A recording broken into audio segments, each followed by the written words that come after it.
Maybe?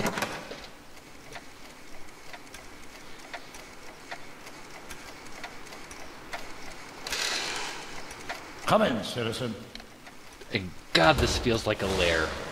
Martin McFly, age 18, resident of Sector L, Father George, Mother Lorraine, president of the Junior Brown Brigade, recipient of a full-ride scholarship to Strickland College, winner of the Courthouse Challenge to Portland Award, 0 demerits until this morning. The obvious question, Mr. McFly, is... what happened to you? What happened to me? What happened to you? Jesus Christ, Doc, what happened to you? Doc. Interesting. You regard me as a doctor, indicating awareness that you're suffering from some variety of mental disorder. That's a hopeful sign, Martin. No, I'm calling you doctor Of because you're a course, doctor. I'm not actually a doctor, but I do have the tools to turn you around and put you back on the road to societal normalization. Shall we begin with a few questions to establish a baseline? Okay. Whatever. Let's get through this nonsense so I can set you straight. You'll set me straight? Explain.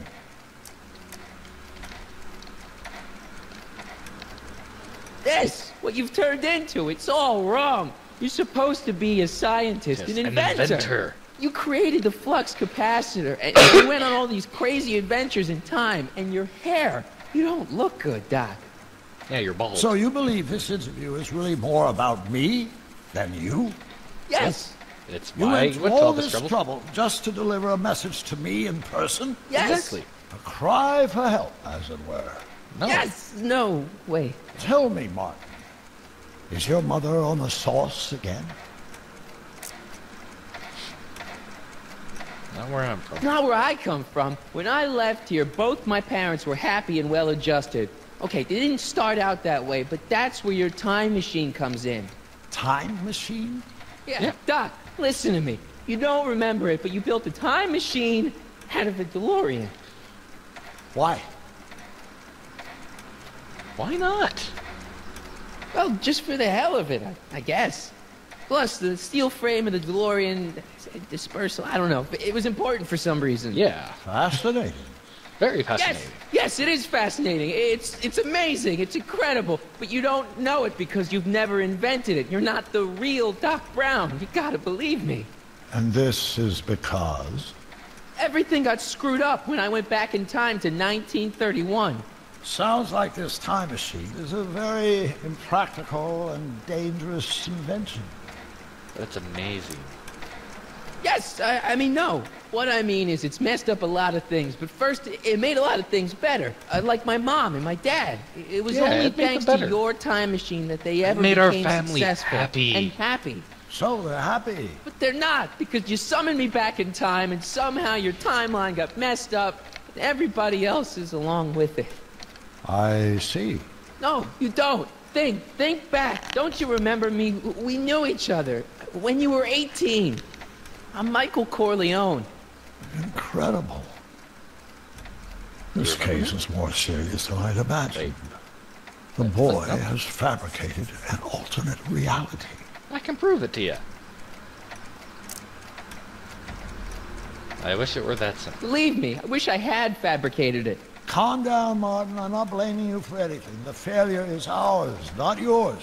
Obviously, there was a drastic flaw in your social conditioning. God, you don't understand. No, I don't understand yet, but I want to. I want to get at the root of your problem. Keep talking. Okay, let's Take your time. Look around the room. Perhaps something here will stimulate your memory. well, let's talk about your dad. So that's what Judge Brown looked like. I never actually He looks saw very him. ominous. Of course not. He died before you were born. He was my biggest supporter, after my wife, of course. That's a switch. Last time I saw your younger self, you and your dad had just had a big falling out over your decision to become an inventor instead of a lawyer. Isn't that right? An impressively detailed illusion. Keep talking. I'm getting to him. The fish tank. Ooh. Hey, this is your fish tank. Yes, that is my fish tank. It looks much better without all the bacteria. What? Edna just had it cleaned. Yeah, but in 1931 it was full of bacteria that we used to make rocket fuel. Remember? Dun, dun, dun. Bizarre fantasy life. Go on. Proceed. Let's see. We got anything in our... What's it? Box notebook?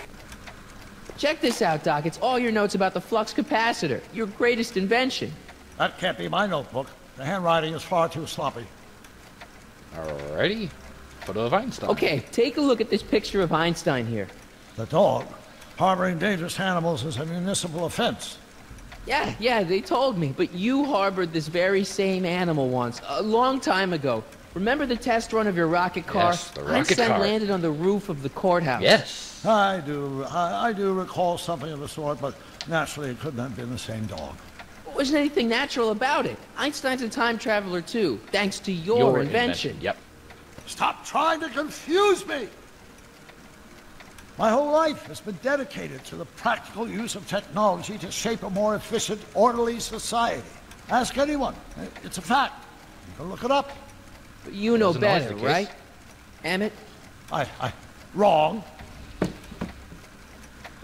Do you see this picture? I keep it close by me to remind me of the moment when my life's course became clear. August 25th, 1931, the day I single-handedly captured Kid Tannen, the scourge of Hill Valley.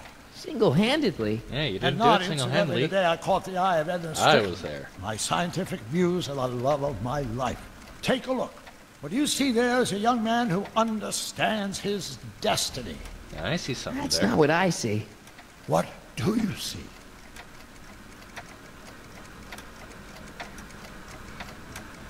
Are we frozen?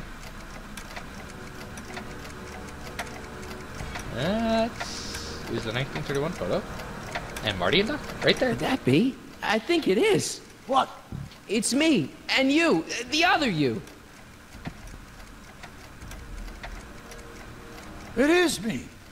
And you. But how? Dun dun dun!